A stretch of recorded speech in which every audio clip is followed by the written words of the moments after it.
I'm happy you're all taking your time to spend and understand the Gita. I wonder who is Lenovo tab 4. So let's quickly say the prayer. Om Ajnana Timran Dasya Prananjana Shilakya Chakshurunmilitam Yena Tasmai Shri Gurave Namaha Nama Om Vishnu Padaya Krishna Peshtaya Bhutale Srimate Bhakti Vedanta Swaminiti Namne Namaste Saraswati Devi Gauravani Pracharne Nirvishesha Shunyavadi Paschatya Desha Tarine Jai Shri Krishna Chaitanya Prabhu Nityananda Shri Advaita Gadadhara Srivasadi Gaura Bhakta Vrinda Hare Krishna Krishna Krishna Hare Hare Hare Ram Ram Ram Hare Hare. So I just want to explain to you why we put our hands up when we are doing this prayer, Maha Mantra in the ISKCON temple. Why do people put their hands up? You know, what is the significance of that? There are different types of Namaskara. Ma'am, we are telling that we are surrendering to God. Yes, Niranjan, very good. It is like we're surrendering to God. It's also, have you seen when somebody is drowning in an ocean, they will, automatically, have you seen all these pictures of people drowning in an ocean? They will put both their hands up, trying to get help. So actually, we don't realize that in this material world, it's like a big ocean and we are lost in it. And we are actually asking God to come and help us and save us from this material world, which is so full of, so many things which cause us to desire. We feel things are ours, we feel hurt, we feel angry. All these emotions are, causing such a lot of confusion and pain for everybody. We want to ask Krishna to save us from this, ocean of misery which we are in now in this material world. That is one of the reasons why. Also, like Niranjan said, it's like surrender. I surrender everything to you, O Krishna. And also it is like, I'm drowning, save me, Krishna. Okay, so that is the reason why that pranam form is there. We also have this, also is a form of surrender. And we also have Dandavat pranam, where you become like a stick. We had learned in the last class of Brahma's story how Brahma, when he came to know that it is Krishna, is really the Supreme Lord and the origin of everything, he just suddenly goes and becomes into a stick. He looks like a golden stick. That's called Dandavat Pranam. You become into a stick and lie down on the floor. So that is how, these are the different benefits of chanting, which we discussed last class. Chapter 10, we have finished revising, and chapter 11, we finished how Arjuna humbly requests Krishna to show the universal form. Right, so that was the first part we had finished, and the beginning, I think we also had done, not last class, a class before that, we also had done about how the universal form Krishna starts showing, but we will quickly go through it. So these are the different parts of chapter 11. First, we have from 11.1 to 11.4, Arjuna is requesting Krishna to show the universal form. And then Lord Krishna, before he shows the universal form, he will describe his form, so that, Arjuna is prepared. And then from 11.9 to 14, these verses are by Sanjaya, who is explaining to Dhritarashtra, and he talks about Arjuna's vision. Sanjaya is also able to see and what Arjuna is saying as he's seeing. So Sanjay relates to Dhritarashtra in these verses about Arjuna's experience.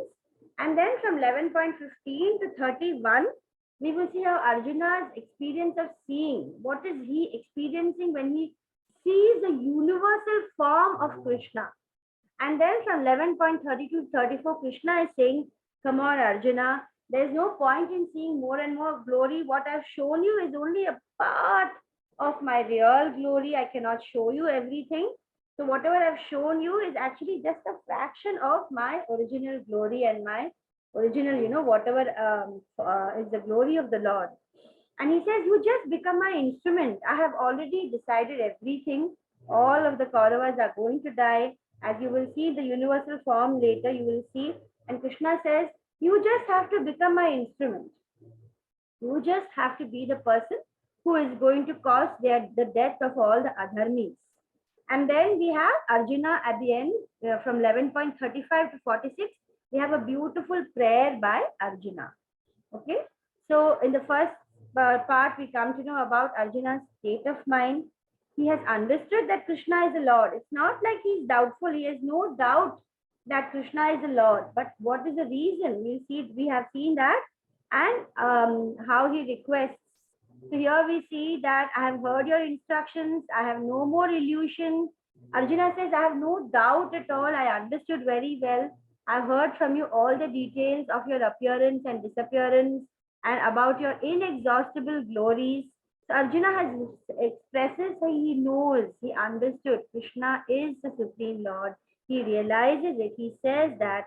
And so by the 10th chapter, Arjuna has already surrendered. So in this slide, we are asking everyone, after 10th chapter, even none of us should have the doubt.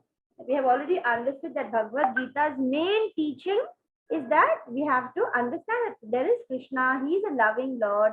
He is calling us. He is telling us to remember him all the time. And there are so many benefits if we understand Krishna. And if we understand that there is this supreme, loving, beautiful, all-powerful, all prosperous Lord who controls the whole universe. And then when we do things in remembrance of Krishna, we will get success in everything. Wherever there is Arjuna and Krishna in our mind, we are there, we remember them, we will get success. So why does Arjuna ask Krishna to show the Vishwarupa? When he already is saying that I know you're the Supreme Lord, this is very important to understand. Arjuna wants all the future devotees to understand that Krishna is the Supreme Personality of Godhead. He wants to remove the doubt of all the devotees. Okay. So by hearing everything that Krishna has said in this slide, we can see Arjuna's illusion is removed. What is the effect of hearing the most confidential knowledge? We can see that there is all illusion is dispelled. How is the illusion dispelled? If you look at the slide down here, Arjuna recognizes by power of Krishna's grace, by which illusion? Because of Arjuna listening to Krishna talking about himself, all his illusion is dispelled. What is dispelled? The fact that Krishna is not an ordinary being, but he is just appearing as an ordinary human being, but he is not one. Krishna's supremacy over all is revealed. So in chapter 11, it reveals Krishna is the cause of all causes. Krishna is behind the material nature, the living entities, the demigods, all incarnations, Mahavishnu, everything comes from Krishna. So then why does Arjuna request? These are the two reasons. Ritika, can you read these two reasons and explain whatever you understand? Why is Krishna asking for the universal form, to show the universal form to Krishna? Yes, ma'am. To convince those who do not accept Krishna as supreme. This basically means that there are many people in the world, like he was assuming that there will be many people in the world like Kauravas and which will be following characteristics and they'll be not believing in Krishna. So by seeing his supremacy and transcendental form, there is a high chance that they might start believing into it. Yes. And second is set benchmark for the imposters. What is the meaning of imposters? Anybody knows the meaning of imposter? The spelling is wrong in the slide. Sorry about that. It's ERS. Anybody knows the meaning of imposters? IMPOSTERS. Ma'am, the ones that are not like betrayers, traitors. Imposters, those who are traitors, those who are cheating. Arav, were you also saying something? Hare Krishna, Arav. Good to see that you have joined the class. Please be in the second class also, Arav. I was there from beginning, but my name was Lenovo Passport. Oh, you were the Lenovo. Okay, I was wondering who is Lenovo. Okay, Arav, so you've been there from the beginning. Join the second meeting also, Arav. Invariably, after first meeting, second meeting, you're not joining. And now the first meeting gets over faster because 10 minutes we are chanting. Okay, Arav, what do you understand by imposter? You want to say something? What is imposter? The bad people. Bad people. Actually, more than just any bad people, imposter is, yes, Ritika, you have raised your hand. Imposters are people who like try, they are not the ones, but they show that themselves or appearance like that. Exactly. They are the people who pretend to be God. You know, you see so many godmen nowadays. You'll find people who will say, you know what, I am God, come to me. And then they will all read scriptures and have some mixed up knowledge. And then they will be talking as if they are God. And people will be also behaving as if these human beings are pretending to be gods. But how do you know? Just ask them to show the universal form. They will not be able to show. So Arjuna, that's why he says that Krishna, there will be people who will try to cheat others, saying that I am God, I have come in the world, I'm actually God, I'm come in the form of a human being. Like Krishna, they will try to pretend.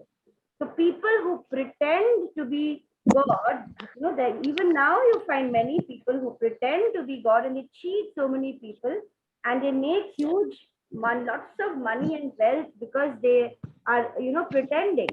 And one thing you must remember that nothing in this world, whenever you hear all these things, nothing is unfair. Okay, everything happens because of some reason.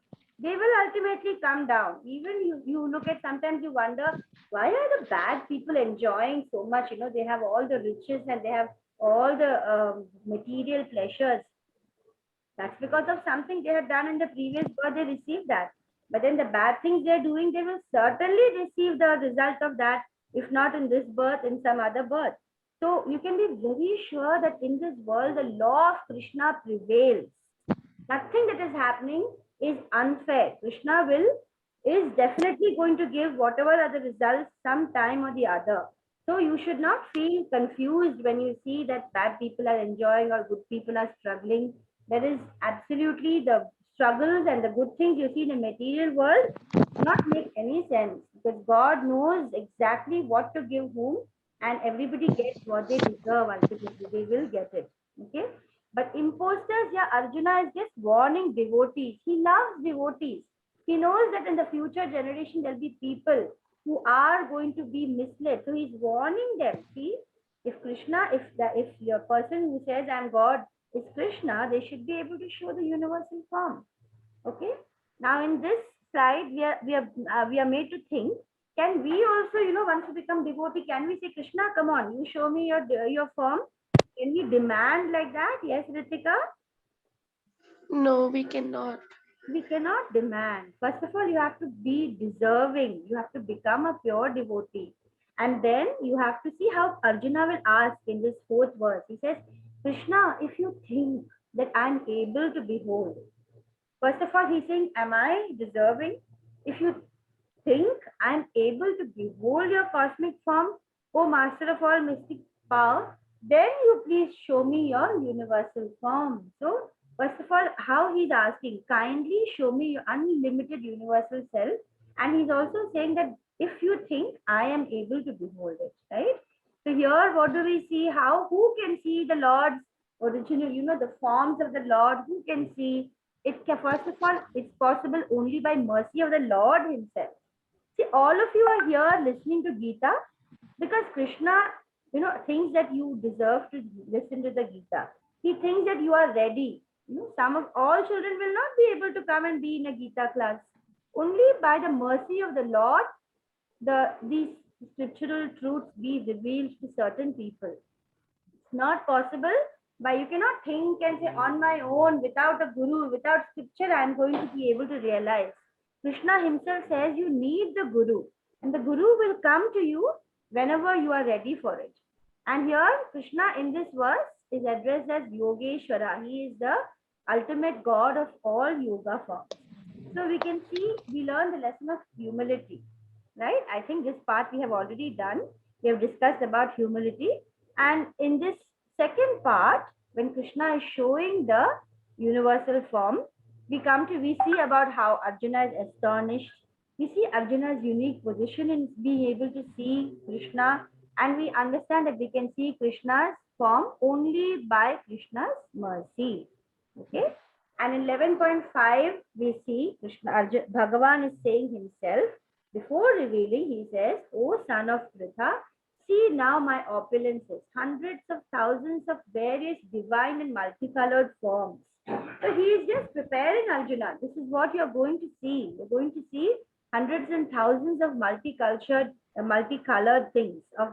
And then he says, why could only Arjuna see? I answered last class, we discussed this, remember? 3D glasses, remember?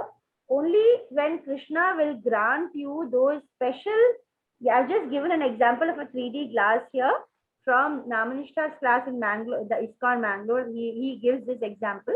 Similarly, divine eyes. Krishna just blesses Arjuna with the divine eyes so that you can see. He says, whatever you wish to see can be seen at once in Krishna's body. This universal form can show you all that you desire, as well as whatever you may desire in the future. If you want to see something of the future also, you can see. Everything is here. He's not only asking for the future, but anything in the whole world that you desire, you can see. So suppose Krishna shows a universal form to us. What we see will be different because what we desire may be different. So here what we are seeing is the things that Arjuna was at that time desiring to see. Krishna is showing everything in his universal form. Now one important thing to understand is that this universal form of Krishna is temporary. It's not permanent. It is temporary because it is related to the material world. He is showing all the planets and the whole, the universe and the people going in, coming out, and Krishna being everywhere. All these are material and temporary. The universal form is actually related to the material world. We are not able to see the spiritual world of the Lord, which is very different. Okay, so again, you must remember that here Krishna is showing his material form. That's why he says this is only a small part of my real form. There's actually, the universe is so huge, you can't imagine, with so many universes in the material world, and the spiritual world is many times bigger than the material world also. So we cannot even imagine. Okay.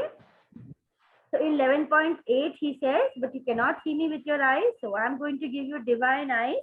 And therefore what we have learned in these verses, Krishna shows various forms, wonderful forms, which no one has seen before. And it's the entire universe, past, present and future. And Krishna's divine grace he is able to see. Now in the next section we have Sanjaya. Sanjaya, now he starts describing how Krishna is blessing Arjuna to see the universal forms. And then Sanjaya will talk about the universal forms, opulences, and Krishna's Kala Rupa. This is very important. From verse 20 to 31, we come to know that Krishna is actually time. Time himself is Krishna. Krishna represents time also. So Sanjaya begins by saying, O king, he's telling Dhritarashtra. Can you see in the picture? Sanjaya is talking to Dhritarashtra. And he's saying, O king, speaking thus, the supreme, the Lord of all mystic power, the personality of Godhead Krishna, he displayed his universal form to Arjuna. Everything in the universe is seen in one place. He says that Arjuna saw in the universal form so many mouths, so many eyes, and it was so wondrous. The form was decorated with so many dazzling ornaments, so many garbs. He was garlanded. And you know, Arjuna did not, it's not like, you know, a 3D movie where you only see things in the 3D way. He actually got the smells of the very transcendental smells of whatever was smeared over the Lord's body, you know, the maybe sandalwood and flowers and all those magnificent, he could even get the smell, the sense. And it was all so magnificent, all expanded, unlimited. This was what was seen, is being described by Sanjaya. And the, you know, the brightness was so much. With one sun itself, if we look, we can't see, right? But then it's like hundreds and thousands of sun have risen in the sky. They might resemble the effulgence of the supreme person in the universal form. What will represent? If hundreds of thousands of suns rise in the sky, how will the sky look? Can we even open our eyes and see that kind of a sky? Okay, Vihan has also joined. Hare Krishna, Vihan. So good to see that you've joined to listen about the universal form of Krishna. So what we are describing is that when Krishna showed his universal form with so many mouths, so many heads, garlands, nice smell, the light and brilliance was so much, it was as if hundreds and thousands of suns have risen in the sky. At that time, Arjuna could see in the universal form the Lord, the unlimited expansions of universe situated in one place, although divided in many thousands. So actually, we cannot even imagine what Arjuna saw. And what did Arjuna feel? Sanjaya is explaining that Arjuna was astonished, he was bewildered, his hair was standing on his end, and Arjuna just began praying with folded hands because he could see that Krishna was, was everything. He couldn't even imagine what he was able to see ever, right? He was astonished and bewildered. Here we can, I'm just shared a slide of all the different bhakti rasas. So, people, they know that Krishna is there. He's all glorious. He's all powerful. And you can approach Krishna in these 5 rasas. There's a Shanta rasa. Shanta rasa are like, in Vrindavan, all these plants and trees and animals, they are all, actually they are all souls of devotees. They are in the Shanta rasa. They just want to be peacefully being with the presence of Krishna, and they're just shant. Dasya rasa is when you want to do service for Krishna, like Hanuman. Hanuman is a Dasya Bhakti, he is a servitor. He is ready to do anything for the Lord. Sakhya is like Arjuna, you're friendly. You have a friendly relationship with the Lord. And Vatsalya rasa is parental. When you look at the Lord and you want to enjoy the Lord as a baby, like Krishna, the whole childhood, they are born as a gopa, as a gopi, or those who are able to enjoy Krishna as a child. And Madhurya Ras is the conjugal love, which is a very high form of love, because in the material world, the moment people think of a man and a woman or conjugal love, they think of very lusty and very it's only in this material world that kind of love only they can think of. They're unable to think of a transcendental love which is between male and female, a conjugal love. They can't imagine a transcendental love. They will immediately think of the material kind of lusty love. They can't understand that. I just wanted to explain, when you see the universal form, the kind of different emotions come in different bhaktas, and the way they relate to Krishna can be in these ways. And here we also have, in addition to 5 direct mellows, there are other 7 methods, like you laugh with Krishna, you feel fearful sometimes, you feel angry. There are people, there are devotees who show anger. Oh, Krishna, you did this. I gave you so much every day. I'm giving you flowers and you gave me this. The people also talk, they have a very close relationship. They might show their anger. They might show, they might, when they have a disaster, that time they might be able to reach Krishna. Some of them show bravery. So they have different kinds of emotions with Krishna. And then in verses 15 to 45 of chapter 11, we have Krishna's instructions and Arjuna's prayers, right? So Arjuna now speaks about his realizations after seeing the universal form. So Arjuna is saying, in this verse, Arjuna starts saying, "Oh my dear Lord Krishna, I see assembled together in your body." Can I have somebody else reading? Maybe Niranjan, can you read what Arjuna says? Arjuna said from there. Arjuna said, "My dear Lord Krishna, I assemble together in your body all the demigods and various other living entities. I see Brahma sitting on the lotus flower, as well as Lord Shiva and many sages and divine serpents." Right. So Krishna is seeing Brahma. He's seeing all the demigods. Demigod means all the other devatas, no? In Prabhupada has termed them as demigods. Sanskrit, what is the word we don't know? Like how Prabhupada describes this by the word demigod. So whether it is the Devis or it is the Ganesha or Muruga, or they're all the different gods who are serving Krishna, who are serving the Supreme Lord.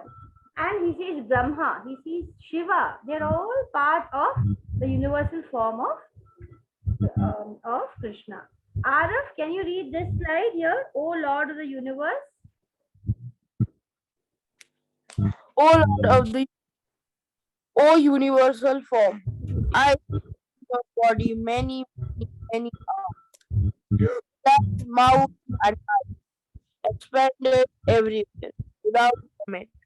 I see in you no end, no beginning, no beginning. Cannot even imagine seeing a form where there is no beginning, no middle, no end, with so many arms and bodies and mouths and bellies. It's difficult for us to imagine. Nisha, can you read this this one? This was translation there, Nisha. Your Yes, form, your form is difficult to see because of its glaring effulgence, effulgence means the light. Okay, spreading all on all sides like balancing blazing. fire or blazing fire or the Immeasurable immeasurable radiance of radiance. the sun. Yes, Radiance of the sun. Yet I see this glowing form everywhere, adorned with various crowns, club, and discs. yes. So he's able to see the glowing form everywhere, adorned with various crowns, clubs, and discs all around him. It's difficult to see because it's so bright. Okay, that's what Arjuna is saying. Anushka, are you here? Can you read? Yes, ma'am. Can you read the translation of this verse? 11.8. Yes, ma'am. You are the supreme. You are the